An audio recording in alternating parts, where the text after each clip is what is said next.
सृष्टि के पालनकर्ता भगवान विष्णु संसार की रक्षा के लिए हर युग में पृथ्वी पर अवतरित हुए। माना जाता है कि जब जब धर्म संकट में पड़ता है और पाप अपने चरम पर पहुंचता है, तब भगवान विष्णु किसी न किसी रूप में धर्म की रक्षा के लिए धरती पर जन्म लेते हैं।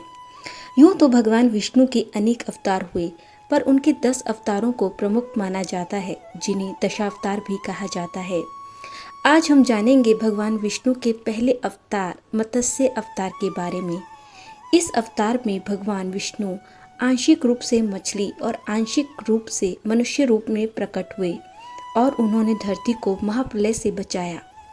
आइए जानते हैं मत्स्य अवतार की कथा। कहा जाता है कि कृतयुग के आदि में राजा सत्यव्रत हुए। राजा सत्यव्रत एक दिन नदी में स्नान कर रहे थे।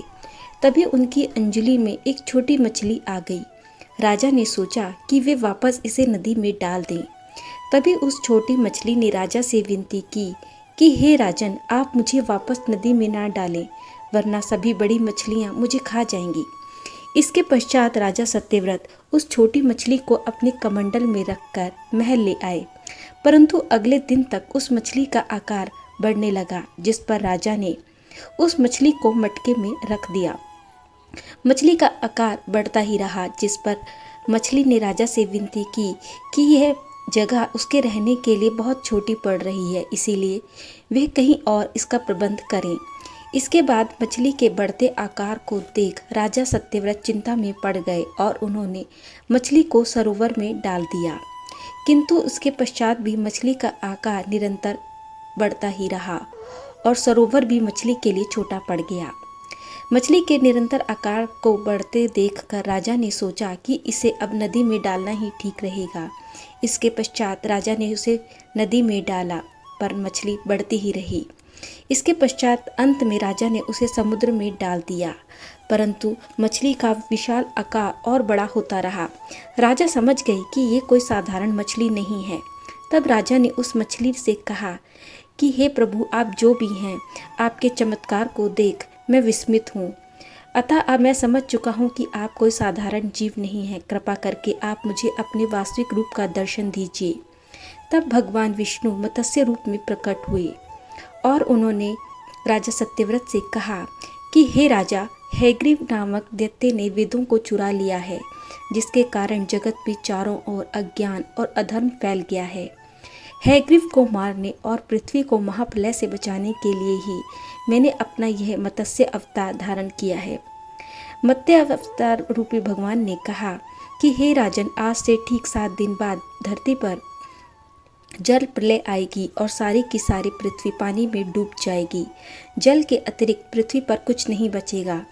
तब मैं तुम्हारे पास एक विशाल नौका भेजूंगा, जिसमें तुम्हें सभी सप्तऋषियों, औषधियों, अनाजों के बीजों के सूक्ष्म रूप को लेकर बैठ जाना होगा।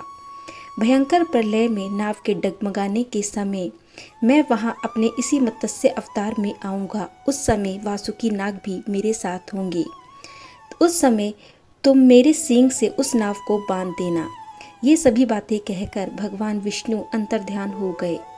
इसके पश्चात ठीक 7 दिन बाद जब पृथ्वी पर महाप्रलय आई, तब राजा ने भगवान विष्णु के आदेशानुसार सभी को लेकर विशाल नौका में बैठ गए। सप्तऋषि, संपूर्ण अनाज व औषधियों के बीज भी उन्होंने अपने साथ ही रख लिए। भयंकर जल प्रलय में नाव आगे बढ़ने लगी।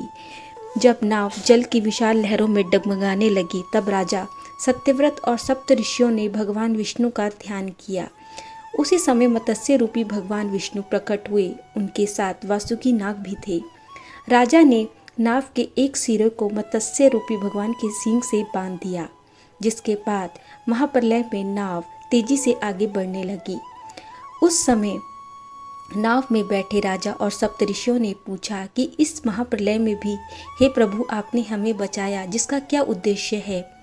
तब भगवान मत्स्य ने सभी के प्रश्नों का उत्तर देते हुए कहा कि जिस प्रकार एक किसान अपने फसल की कटाई के समय कुछ बीजों को अपने पास रख लेता है और इसके बाद इन्हीं बीजों से वह पुनः अपना पूरा धन धान्य उगाता है, ठीक उसी प्रकार सृष्टि के पुनः निर्माण के लिए भी कुछ बीजों का और सृष्टि में ज्ञान के प्रसार के लिए ऋषियों का बचाया जाना आवश्यक था, क्योंकि ज्ञान के बिना मनुष्य अधूरा है। इसी कारण सृष्टि में सभी वस्तुओं का समान संतुलन बना रहे, इसीलिए आप सबको बचाना भी आवश्यक था।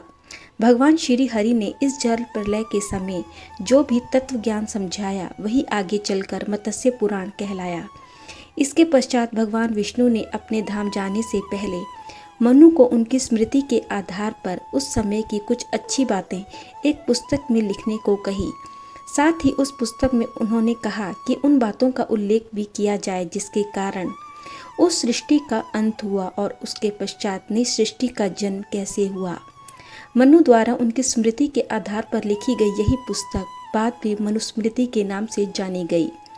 इस प्रकार मत्स्य रूपी भगवान विष्णु ने दैत्य हेग्रीव का वध किया और वेदों को अपने मुंह में रखकर संभाला जब तक नई सृष्टि का निर्माण नहीं हुआ, और इसके पश्चात उन्होंने सभी वेद ब्रह्मा जी को सौंप दिए।